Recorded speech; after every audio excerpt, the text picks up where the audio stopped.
मेवात की बात कर रहे थे कि कितने सारे गांव हिंदू विहीन हो चुके हैं और कितने सारे गांव, अभी लगभग 84 गांव ऐसे हैं जिसमें बस 1-2 घर ही हिंदुओं के हैं। 103 गांव ऐसे हैं कि जहां पे टोटली हिंदू खत्म हो चुके हैं। तो अल्पसंख्यक की परिभाषा भी वहीं उसी क्षेत्र के आधार पर लागू होनी चाहिए जहां पर ये बहुसंख्यक है। जिन भी क्षेत्रों में ये बहुसंख्यक हैं उनको यहाँ पे बहुसंख्यक की ही स्थिति में रखना चाहिए।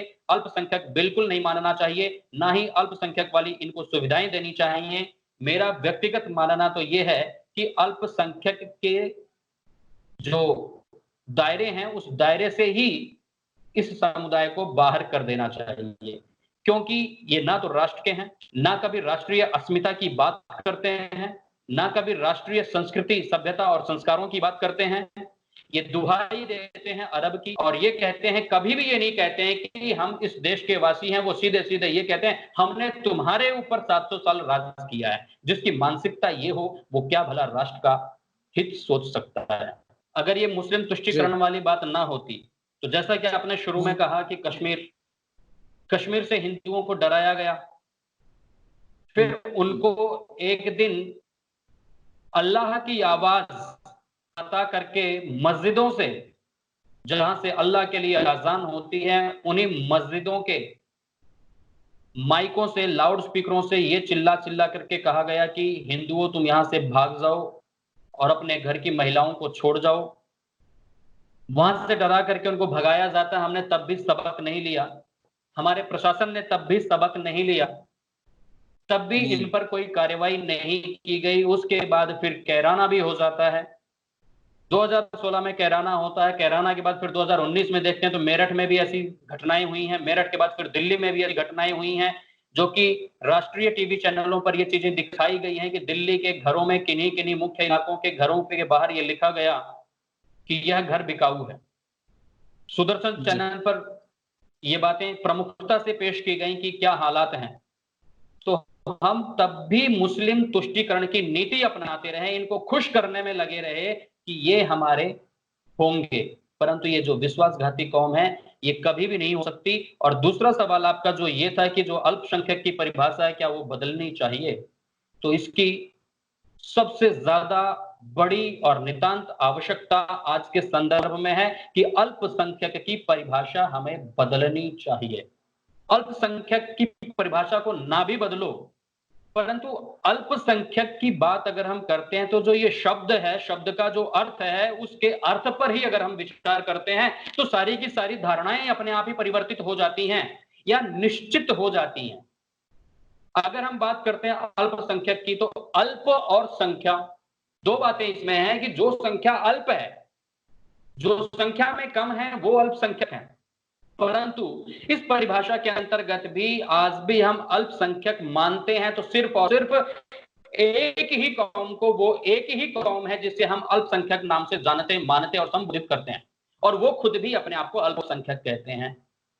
अल्पसंख्यक आयोग जो है, अल्पसंख्यक आयोग के जो अधिकारी होते हैं, जो अध्यक्ष होते हैं, वो हमेशा मुस्लिम ही होते हैं। ऐसे ही एक मुस्लिम अध्यक्ष जो दिल्ली के हैं, अभी हाल ही में उनका एक वक्तव्य भी आया था, राष्ट्र विरोधी वक्तव्य, जो कि मुस्लिम खाड़ी देशों की तरफ जा रहे थे। या वही अल्पसंख्यक जो ये कहते हैं कि हम 15 करोड़ मुस्लिम, तुम 100 करोड़ हिंदुओं पर भारी पड़ेंगे। तो ऐसी अल्पसंख्यक जो परिभाषा हमारे बीच में चल रही है, उन परिभाषाओं का हमें निराकरण करना चाहिए, स्पष्टीकरण करना चाहिए। और आज ये मुस्लिम समुदाय इतना ज्यादा बढ़ गया है जो कि अल्पसंख्यक के दायरे से तो ये बाहर है। इनसे ज्यादा अल्पसंख्या में तो जैनी हैं, उनसे ज्यादा अल्पसंख्यक तो फिर बौद्धिस्ट भी हैं, फिर क्रिश्चियन भी हैं, सिख भी हैं और बहुत सारे लोग हैं। अगर आप हिंदुओं की परिपाटी को देखते हैं, वैसे मैं इस बात से सहमत नहीं हूं, परंतु अब यहाँ का जो प्रशासन है वो एक तरीके से अगर ऐसे विच्छेद करने लग जाए कि भाई हिंदू, मुस्लिम, सिख, ईसाई, पारसी, जैन, बौद्ध, तो ऐसे आर्य समाजी भी हैं। ऐसे तो एक आर्य समाजी भी हैं। आर्य समाजियों ने कभी नहीं कहा कि भाई हम अल्पसंख्यक हैं, हमें अल्पसंख्यक की श्रेणी दीजिए, उसके फायदे दीजिए, या जो कुछ भी बातें होती हैं उन्होंने ऐसा कभी नहीं कहा।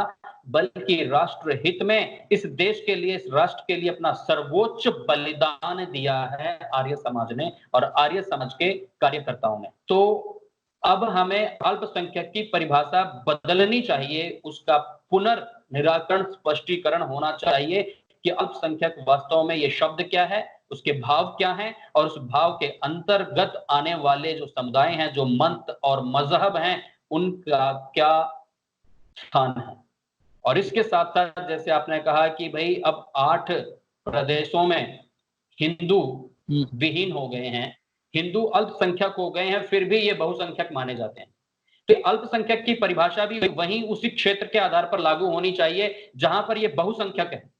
जिन भी क्षेत्रों में ये बहुसंख्यक हैं, उनको यहाँ पे बहुसंख्यक की ही स्थिति में रखना चाहिए।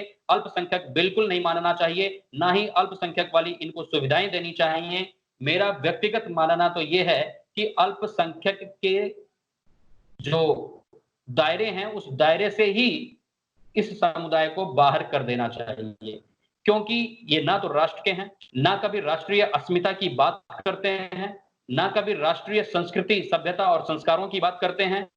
ये दुहाई देते हैं अरब की और ये कहते हैं, कभी भी ये नहीं कहते हैं कि हम इस देश के वासी हैं। वो सीधे सीधे ये कहते हैं हमने तुम्हारे ऊपर 700 साल राज किया है। जिसकी मानसिकता ये हो, वो क्या भला राष्ट्र का हित सोच सकता है। पहचान करके इन समस्याओं का हमें निराकरण करना है। और जैसा आप कह रहे थे कि ये जो 8 राज्यों में हमारी संख्या कम हो गई है, हिंदुओं की संख्या कम हो गई है, तो वो कैसे कम हुई, क्यों कम हुई, तो उसका भी एक सीधा सा एक ही तर्क है, एक ही तथ्य है, जिससे कि ये सारी की सारी बातें अपने आप ही स्पष्ट हो जाती हैं गजवाए हिंद से। इस गजवाए हिंद के अंदर बहुत सारी बातें आती हैं। गजवाए हिंद में एक जिहाद नाम का जो शब्द है, ये बहुत ही महत्वपूर्ण है। जिहाद शब्द हमको समझने के लिए, जिहाद शब्द अगर हम समझ जाते हैं तो हमारी बहुत बड़ी समस्या अपने आप ही स्पष्ट हो जाती है।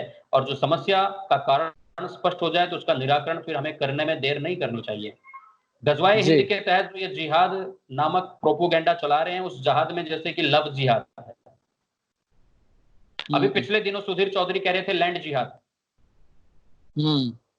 लैंड जिहाद में भी हम देखते हैं, जैसे आप अभी मेवात की बात कर रहे थे कि कितने सारे गांव हिंदू विहीन हो चुके हैं और कितने सारे गांव, अभी लगभग 84 गांव ऐसे हैं जिसमें बस 1-2 घर ही हिंदुओं के हैं। 103 गांव ऐसे हैं कि जहां पे टोटली हिंदू खत्म हो चुके हैं। तो ऐसी स्थिति कैसे बनती है, तो वो कश्मीर वाले लैंड जिहाद की बात से हम समझ सकते हैं, जिसका विश्लेषण सुधीर चौधरी ने अपने डीएनए टेस्ट में किया था कि किसी एक क्षेत्र में जहां पर मुस्लिम नहीं है, उस क्षेत्र की सरकारी जमीन पर ले जा करके जब प्रशासन की सारी शक्तियां उनके हाथ में हैं, तो उन शक्तियों का दुरुपयोग करते हुए उन्होंने मुस्लिमों को ले जा करके उन क्षेत्रों में बसा दिया। जनसंख्या जो कम हुई, सबसे पहली जो समस्या है वो ये है कि लव जिहाद। लव जिहाद से इनका जो तरीका है वो क्या करते हैं कि एक हिंदू लड़की को अपने जाल में फंसाते हैं, जिसका पूरा का पूरा खर्चा मुस्लिम युवकों को मस्जिदों से, मदरसों से मिलता है और जिसके बाकायदा रेट कार्ड भी दिए गए हैं इंटरनेट पे, सोशल मीडिया पे, और यहां तक कि कुछ न्यूज पेपर की कटिंग्स भी उपलब्ध होती हैं जिन पे लव जिहाद के रेट कार्ड दिए गए हैं कि किस जाति की लड़की से तुम शादी करते हो तो तुमको कितने पैसे मिलेंगे। तो लव जिहाद से अगर इन्होंने इतने सारे मुस्लिम युवक जो फैले हुए हैं, जो लड़कियों को लाएंगे, फंसाएंगे, एक लड़की को अगर भी कोई फंसा के लाता है तो हिंदुओं की एक लड़की कम हुई। अगर वो एक लड़की हिंदुओं के घर पे होती तो वो 2-4 बच्चे पैदा करती, तो एक वो लड़की कम हो गई पहले से, और इनके यहाँ पे एक संख्या बढ़ गई उस लड़की के आने से। वो 4-5 बच्चे पैदा करती, वो 4-5 लोग हिंदुओं के कम हुए, इनके यहाँ पे वो 10 बच्चे पैदा करेगी, तो इनकी 11 की संख्या वैसे बढ़ गई। तो इनकी जो नीति है कि अल्लाह ने जो इनको फरमाया है कि औरत तुम्हारी खेती है, उसको तुम उस खेती को कैसे भी जोतो, बो, पैदा करो। बच्चे पैदा हो जाते हैं, फिर ये कहते हैं कि तो अल्लाह का दिया हुआ तोहफा है। ना उस बच्चे को कभी इनको पढ़ाना है, ना उसको अच्छी शिक्षा देनी है, ना उसको एजुकेशन देना है, ना ही उसको संस्कार देने हैं, ना ही उसको भारतीय अस्मिता के साथ जोड़ना है। उनको जोड़ना है तो अल कायदा के साथ, जोड़ना है तो मुजाहिदों के साथ, जोड़ना है तो आतंकियों के साथ, जोड़ना है तो उनको हजरत मुजाहिदीन और लश्कर तैयबा जैसे और जैसे मोहम्मद जैसे आतंकी समूहों के साथ जोड़ देना है, आईएसआईएस के साथ जोड़ देना है, जिससे कि वो इस दुनिया में विध्वंस मचा सकें और गजवाए हिंद भारत में कर सकें। तो इस प्रकार से लव जिहाद के माध्यम से ये हिंदुओं की संख्या को कम करते जा रहे हैं। हिंदुओं के साथ साथ गैर इस्लामिक जितने समुदाय हैं, हर समुदाय की लड़कियों के ऊपर ये अपने डोरे डालते हैं। हर समुदाय से लड़कियों को उठाते हैं, चाहे जबरदस्ती उठाएं, चाहे उनको बरगला करके लव जिहाद के चक्कर में फंसा करके उठाएं। ऐसे बहुत सारे केस आते हैं कि बड़े बड़े डॉक्टर और इंजीनियर भी लड़कियों के साथ, गैर मुस्लिम लड़कियों के साथ शादी करते हैं और फिर जब वो इस्लाम कबूल नहीं करती है तो उसका मर्डर भी कर देते हैं। ये इनका प्रोपोगेंडा है लव जिहाद का। और लव जिहाद के साथ साथ धर्मांतरण की, जैसे कि तबलीगी जमात का मुद्दा आजकल काफी गर्म है। तबलीगी जमात को अगर हम देखते हैं तो तबलीगी जमात का जन्म कैसे होता है, क्यों होता है, कब होता है, तो हमें सारी बातें समझ में आ जाएंगी। तबलीगी जमात की वजह से ही आज मेवात के अंदर जो समस्या उत्पन्न हुई है कि 103 गांव हिंदू विहीन हो गए हैं, वो टोटल के टोटल इस्लामिक हो चुके हैं। एक तरीके से हम उनको मिनी पाकिस्तान कह सकते हैं और वो स्वयं को खुद भी मिनी पाकिस्तान मानते हैं। ऐसे भारत में बहुत सारी जगहों का विवरण अगर हम देखें, चाहे वो मेवात हो, चाहे वो दिल्ली हो, चाहे वो सहारनपुर और कैराना हो, चाहे वो मुंबई हो, मुंबई में भी ऐसे इलाके मिल जाएंगे, रजिस्टर्ड इलाके जिनका नाम ही छोटा पाकिस्तान है। दिल्ली में भी ऐसे स्थान हैं जिनका नाम छोटा पाकिस्तान अर्थात मिनी पाकिस्तान है। ऐसे ही हम मेवात को भी कह सकते हैं कि ये मिनी पाकिस्तान है। तो इस प्रकार से इन्होंने अपना जो तबलीगी जमातियों ने जो गंध फैलाई है उस पर अगर हम दृष्टि डालते हैं तो आज से सैकड़ों वर्ष पूर्व जब मुगलों का शासन था, मुगलों ने तलवार की नोक पे जब हमें, हमारे पूर्वजों को इस्लाम में धर्मांतरित किया, चाहे पैसे का लालच दे करके, चाहे छल से, चाहे बल से, किसी भी प्रकार, तो जो वहां पे कन्वर्ट होकर के चले गए, धर्मांतरित हो गए और धर्मांतरित होने के बाद उनका मन वहां पे नहीं लगता था, तो आर्य समाज के एक कार्यकर्ता, गुरुकुल कांगड़ी विश्वविद्यालय के संस्थापक स्वामी श्रद्धानंद जी ने शुद्धि सभा का गठन किया और शुद्धि आंदोलन चलाया। उस शुद्धि आंदोलन में उन्होंने लाखों ऐसे धर्मांतरित हुए हिंदुओं को वापस पुनः हिंदू धर्म में लाए, घर वापसी का जो प्रकल्प चलाया, तो उससे चिढ़ करके इलियास कंधावली ने तबलीगी जमात का गठन किया। तबलीगी जमात का यही उद्देश्य है कि इस्लाम को फैलाना है किसी भी प्रकार से। तो वो इस्लाम को फैलाते गए और फैला रहे हैं, छल से, बल से या किसी भी प्रकार से वो कर रहे हैं, चाहे वो लव जिहाद चला करके कर रहे हैं, चाहे वो किसी भी प्रकार से कर रहे हैं। तो ये तबलीगी जमात का कार्य क्षेत्र है। उसी आधार पे हमारी जनसंख्या कम होती जा रही है और ये जो हिंदू है या फिर गैर इस्लामिक जो भी समुदाय हैं वो अभी सोए पड़े हैं। हिंदुओं में, सनातनियों में एक बहुत बड़ा दंभ ये है कि सनातन परंपरा है जो सदियों से चली आ रही है, आज तक हमारा किसी ने नहीं बिगाड़ा, तो अब क्या बिगाड़ लेंगे। तो ये वही है कि भाई तुम सोते रहोगे और सोते सोते तुम्हें कोई अजगर, ये इस्लाम रूपी अजगर निगल जाएगा, एक दिन आपका सब कुछ खत्म हो जाएगा। इसीलिए वेद भी कहता है वयम राष्ट्रे जागृयामः पुरोहितः, कि वही जागरूक नागरिक है जो राष्ट्र को जगाता है। तो हमें जागना है, सचेत होना है। उत्तिष्ठ जागृत पराप्य वरा निबोधयत, ये जो उद्घोष वेद ने दिया है, स्वामी विवेकानंद जी भी यही कहते हैं कि उत्तिष्ठ जागृत, हमें उठना है, जागृत होना है, संभलना है और संभालना है इस राष्ट्र की अस्मिता को। हिंदुओं का जो पलायन हो रहा है इसको इस तरीके से रोका जा सकता है, एक तो प्रशासन का सहयोग मिले, दूसरा लोगों में आत्मविश्वास की जो कमी है, जो डर जाते हैं। जैसा कि मैंने अभी कहा कि सनातन परंपरा में जो हम लोगों के अंदर जो एक दंभ है, घमंड है कि हमारा कौन क्या बिगाड़ सकता है, ये सबसे बड़ी और गलत मानसिकता हम लोगों के अंदर पनप रही है। इसी का निराकरण हमें करना होगा और करना चाहिए। और जो सबसे बड़ी बात है वो मैं आपको ये कहना चाहता हूं कि गांधीवादी परिपाटी का हमें परित्याग करना पड़ेगा, तब हमारा पलायन रुक सकता है, अन्यथा हमारा ये पलायन नहीं रुकेगा। जो हमें ये संदेश देते हैं कि अहिंसा परमो धर्म, जो गंगा जमुनी तहजीब की बात करते हैं, उनको पहले गंगा जमुनी तहजीब को समझना होगा और फिर इस अहिंसा के परम धर्म को समझना होगा। मैं ऐसे लोगों को कहना चाहता हूं, ये हमें जो अधूरा ज्ञान दिया जाता है, हमेशा से दिया जा रहा है, जब से हम छोटे-छोटे पढ़ते आए हैं, देखते आए हैं, सिर्फ हमें एक ही बात पढ़ाई जाती है, अहिंसा परमो धर्मः। इसके आगे की बात हमें कभी नहीं बताई जाती है। यही सबसे बड़ा हिंदुओं के पतन का कारण है।